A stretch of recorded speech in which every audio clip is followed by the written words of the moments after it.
Hey everyone, my name is Danilo Petrovic. I'm Ilya Marchenko. I'm Denis Kudla. I'm Evgeny Donskoy. I'm Henry Laaksonen. I'm Peter Torebko, and you're listening to the Game to Love podcast.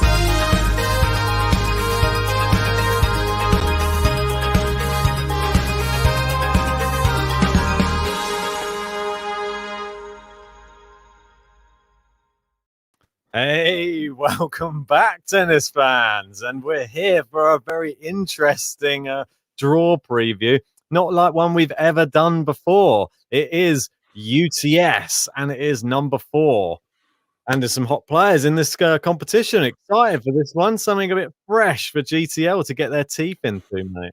Something completely new. It's a new format of tennis. We've tried to cover a few in the past. I think I was quite reluctant to, if I'm being honest, previously, because I've never really been too much of a fan of it. I didn't feel like there was a need for a new brand of tennis. I liked it how it was. But saying that, it is an exhibition style of thing. It's quite fun. And watching a bit of it today, obviously we've seen a few matches earlier on, I couldn't help but laugh, really. I find it just so funny. It's really entertaining. The matches are quite short. So you can watch a match. Before you know it, the match is over and you're going through it. You get to listen to what the players are saying in a few intervals. I think some of the shots are quite special as well. It makes players go for more trick style kind of things. And for me, if you're watching it for a bit of fun with a beer, why not? It's probably not the most competitive in the world, but the players look quite down when they're losing. I must admit, I saw Moutet firing the ball up into the sky when he was down at one moment against Fritz. And I don't know. What do you make of it? I think it's a bit of fun, really. I think it's players a chance. They get a chance to relax before the big tournament coming up. But there's a lot of pressure, a lot of players going off, and they're playing more competitive style of tennis. These players have gone with the other sort of side of things. Sort of take a little breather, have a little bit, let the endorphins go, and just have some fun. You can see, like Grigor Dimitrov, he's having a great time there. He's not taking it too seriously, but he's still playing a high level of tennis against Christian Garin. He was playing earlier today. He was just having a great time. I think he was even forgetting to use his cards as well. He doesn't. I think a lot of players, there's a lot of rules that are different to normal tennis, and we're going to take you through a few of the rules. We're learning as well at the same time. You say we're taking you through. We're going to go through them ourselves and try and familiarise ourselves, and hopefully you will as well. I just want to talk about the actual UTS event itself. This is the number 4 edition. We've had 3 in the past. And I believe the first 3, there was about 50 million viewers over 5 continents. So it was pretty popular. I feel like a lot of people were watching it. A lot of that is the fact that it's accessible. You can watch it for free on the website, or probably the best way to watch it is you downloading the tennis app, the TNNS, the link's in the description, and watch it via there. It's made very available to watch. And I feel like because it's quite short as well, people are more keen to watch it. Not everyone has too much of like 3 hours to watch a tennis match during the day. And if it's a smaller one, they're more likely to watch it for sure. And they can choose which one as well. Exactly. It's going to be in the French Riviera, the Moratoglio Academy as well, this one, on clay. Yeah, it's exciting, mate, to have one on clay as well. And obviously Medvedev is the star name, which is in this one. Not normally his thing, the clay court. So maybe we could see some surprises coming from him. Obviously, there's a few other rules they've introduced onto this one that weren't on some of the other UTS events as well, like this one serve only rule, which we'll get into some of that. We have to get into the rules because you need to know them. Because if you watch it, the first time I watched it, I was just so confused what was going on. It just didn't make sense to me. But after UTS4, at this stage, I'm getting there slowly. And as Ben mentioned, Medvedev's the sort of star name. There's some other good ones as well. You got Schwartzman, Dimitrov, Garin, Fritz, Fognini, Bublik, and Moutet. Yeah. And they're all competing for the 4th Lightning Bolt trophy. The trophy is a very good looking trophy. Yeah. Well, mate, remember that it sort of came to life when Berrettini won UTS1, didn't it? And had that lightning bolt. Mate, that's the image I've got in my head. I would love to win that trophy. I think it's quite cool. Yeah, I think it was pretty cool. It was a nice ceremony they had for him afterwards. He looked very pumped to have won it. The Hammer, as he was known. And we've got a few not so good nicknames, some good nicknames, but yeah, I think that they didn't really think too hard when creating a lot of these. I think we could have had some better nicknames. Obviously, Medvedev, we would have had him as the octopus all day long. I don't know why he's gone with the chess master. But and Fognini's one. What's his one? Fogner, isn't it? Mate, there's a few Yeah. suspect ones. I'm not gonna lie. They're not. Dimitrov's I one's think some of them terrible. weren't even. There wasn't much thought going into it at all. And I was Dimitrov seeing, was yeah, his first Serena name. Williams had some better ones for him. Yeah. I think they're calling him. What was it like? G-Force. G Enforcer or something. I don't know. Or let G-Force be with you or something. I think she was saying whilst she was doing it, she had a word with him on one of his Yeah. changeovers, didn't she? When he was sat down, put the headphones on. I think they were still getting used to it. Garin, he forgot to put the headphones on. They got about 3 words out of him before he had to go back on court. But yeah, they'll get used to it eventually, I think. Yeah. You got But, mate, Abassa saying he's enjoying it, and he's saying that the matches are shared on the Discord too. oh, nice. Cheers for Armino. He's loving the UTS so far. Interesting. I feel like they're definitely a bit mixed. There's a lot of people I see on Twitter who just despise it. They think, what is the point for it? I've not been the biggest fan in the past. I think I've shared my views on the podcast before. But saying that, it is a bit of fun. And in a time like this, there's no wrong in having a laugh, if you know what I mean. And that's all it is. Well, I think it could appeal to a younger demographic, and I think that's what they're going for. Obviously, it's more of a computer game style. That's what I've described the first one when we were watching it. With all of these little things, these bonuses you can get, and these cards you can play. It just has that sort of element. It's more of a fun game to play rather than it being a real crazily competitive, that type of thing. It's more fun for the viewer, I think, than probably the tennis players playing. Well, I it think depends what viewer. I like watching a big 5-setter, but that's just me. I think if you're not that more of an avid fan, imagine if you're 10 then years old though and you're watching, are you going to want to sit through that? It might be yeah, getting you into tennis for the first yes, time watching yeah, something like this. So, that's true. well, I don't know. Should we get into the rules anyway? Let's get onto the website and get into the rules. Let's get into it, mate. But otherwise, we'll be debating whether it's even a good idea or not. So we'll have the rules here. We can read through. I can read through them if you want. So we've got rule 1, which is coaching. Coaching timeouts are no longer a thing. Instead, coaches will be on the player's bench all match long, and they will be able to coach at any time during the match, but not during the points. All coach and player interactions must be conducted in English. Otherwise, the player receives a penalty point. I think this is quite a funny rule to be having, but they're obviously trying to make it so that everybody can know what's going on with all of the coaching. And we've obviously had Taylor Fritz there. He's being coached by the Wolf, who we actually spoke to, which was interesting. As soon as I heard his voice, it's so distinctive. I messaged you straight away. Yeah. Like, oh no, Wolf is a great guy. Go check out that podcast if you haven't already. Really good. He can talk for England and probably the rest of the world as well. He can got get a lot to say. Points. And he's I'm surprised he doesn't talk during the point because he doesn't. I don't want to say shut up, but he just talks a lot. No, mate, he's a nice guy. A lot of wise words. Wise words. So rule number 2.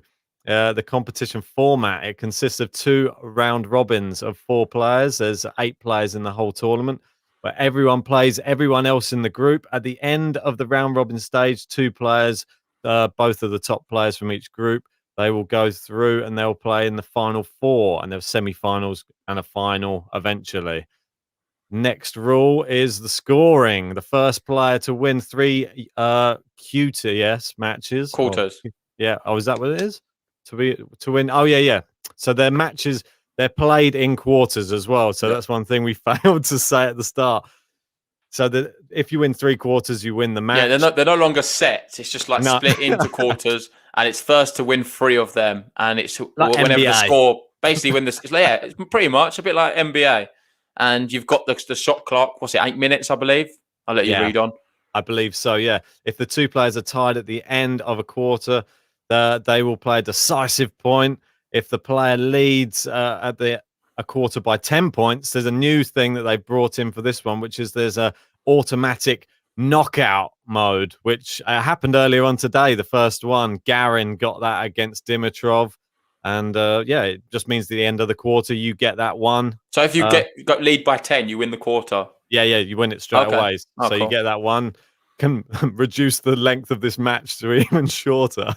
So, and the first one obviously to 3 wins. The fourth quarter will not be played if it's 3-0 or if the one player. Yeah, obviously if it goes 3-0, you can't Yeah, win. you only play if it's split, and then there'll be like a tiebreaker set up, isn't there? Yeah, Sudden death format that's it. where you just need to win by a clear point.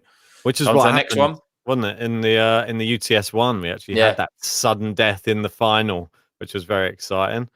Match duration, 4 quarters of 8 minutes, as you said before. A match will last on average 30 to 40 minutes.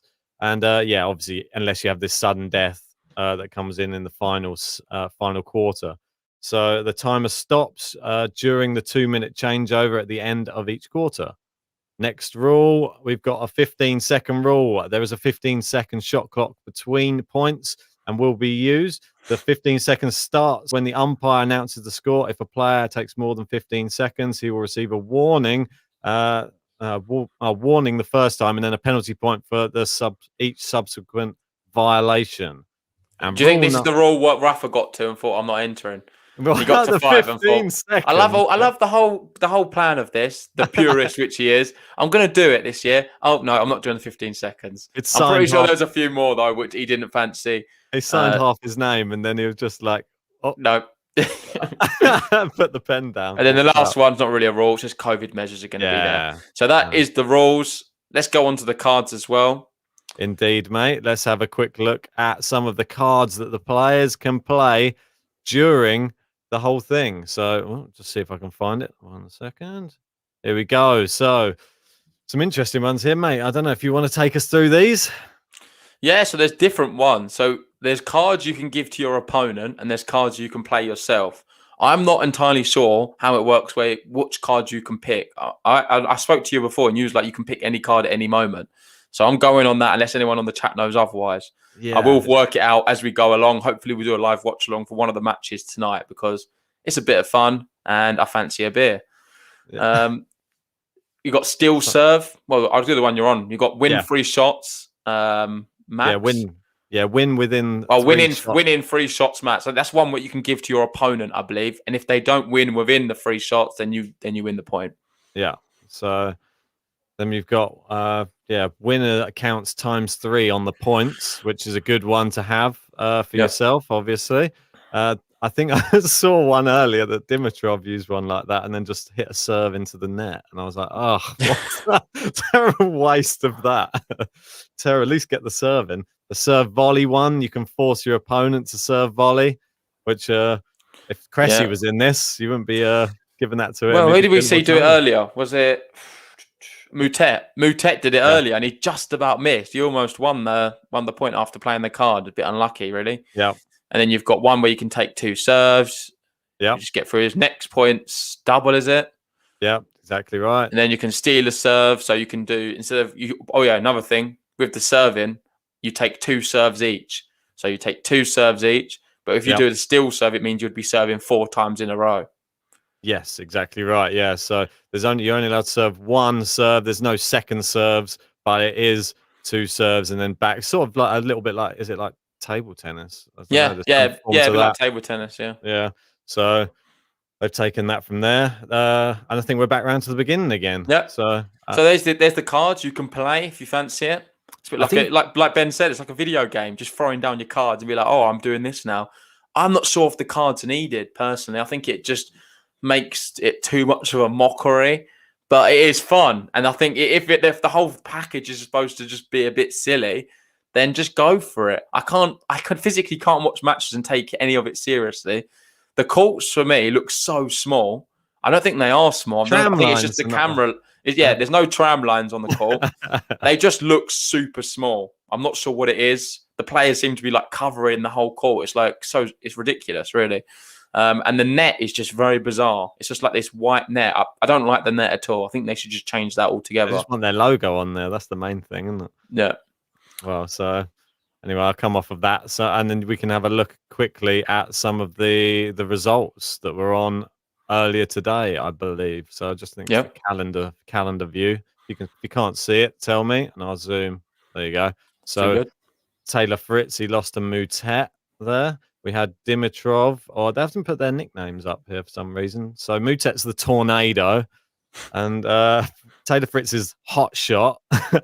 We've got Dimitrov, Grigor. Terrible. It's really bad. Garin is Altonke or something. I think he said it's a football term. Yeah, I Apparently, don't mind that one. That's if okay. you're a striker in South America, you get given this nickname. Apparently, some of his footballing mates have given him that one when he plays football. Diego Schwartzman obviously picks himself El Peque, and Bublik is Bublik enemy number 1. I don't know, or Bublik enemy, not number 1. I added that bit on. Medvedev. Just one thing, we've got some people in the chat asking where you can watch it. You can watch it in the Discord, apparently. There's someone streaming it in the Discord, so go check it out there. Or it's also on the UTS website as well, which you can find via the tennis app. And like you were saying, Ben, sorry about that.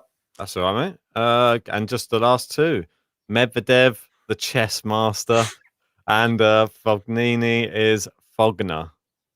Which is breaking news: Medvedev won on clay, but it's a UTS style match. If the French Open was played like UTS, Medvedev might have a chance. Well, let's have a look at the match summary for Medvedev's big win on the clay court. Look at this: 100% first serves. I love it. 2 aces, winners 6, unforced errors for Nini. Oh dear, that's abysmal. 22. So. That's not too good. I don't know if Medvedev won it or Fognini lost it, looking at them stats. Yeah. I'll trust someone who's actually watched it. Exactly right, mate. Well, Medvedev, arguably the favourite to win now, surely. After that, him and Schwartzman having a storming start to the tournament. Schwartzman, you saw, he won his one 3-0 there against Bublik. So pretty impressive. I think this suits someone like Diego as well. His serve's not particularly great, so you only get one. He normally gets his first serve in anyway and just goes into the rally. What I noticed was people are just attacking the first serve. Like you can just step in and try and hit a winner every time. Yeah, exactly. I mean, it's unless you don't go big. So that's why it sort of presses you into still doing it.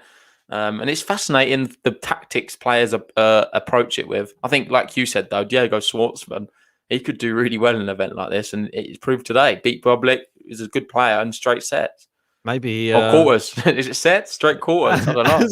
Straight quarters, mate. Yeah, maybe he caught him. Schwartzman just gives up and just goes into a UTS for full time.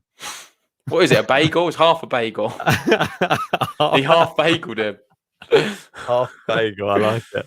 What would that be known as? It's like a C.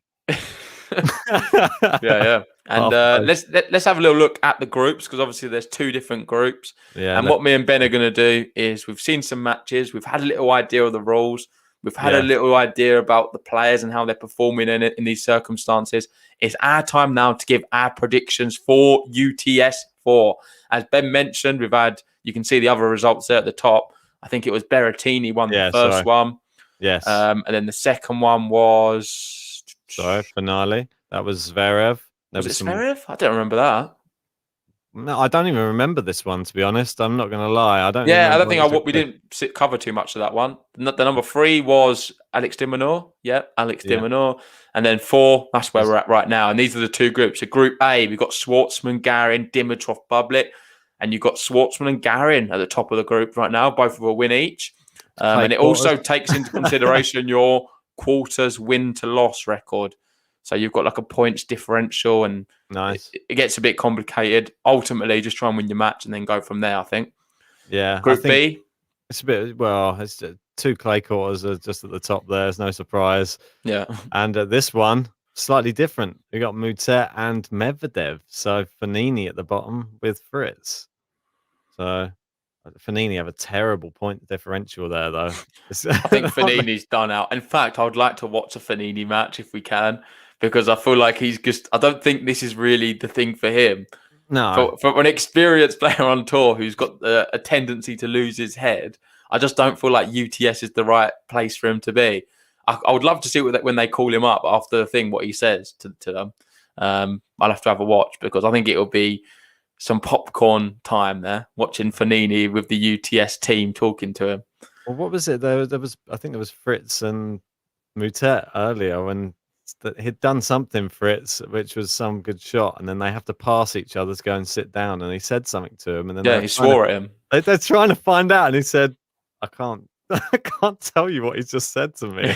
I would like to, but he said, yeah, it wasn't for the like microphone, unfortunately. Yeah, well, Moutet, he's a bit of a hothead as well, so good player to have in there." So 2 players, Ben, from each group who you think is going to be advancing. Just while you're thinking of that, we've got Vance saying, I wonder if the UTS disrupts preparation for Roland Garros.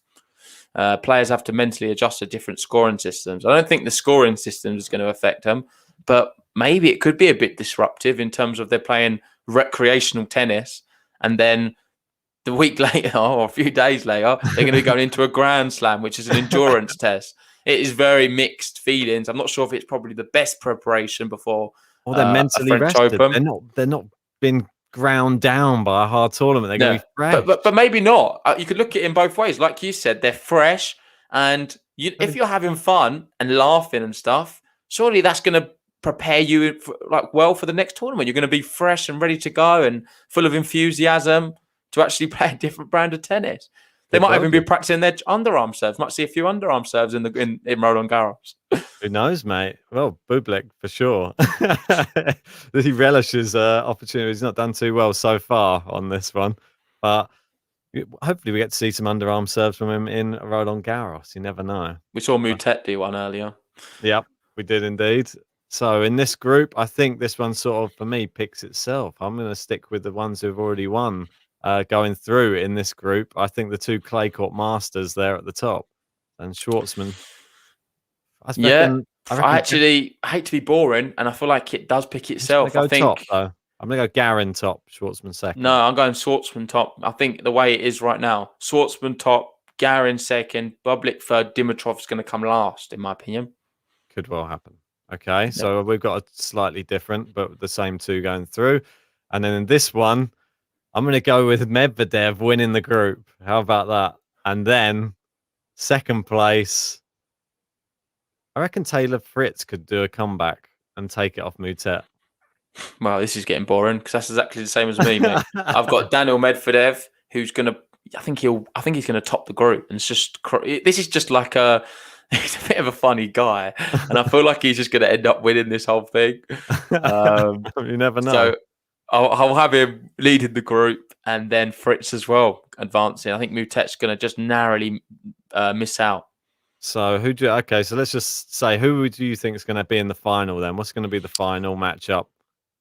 My final is going to be Medvedev-Schwartzman. Well, for me, I think it's going to be Medvedev versus Garin then. I'll go a bit different to you.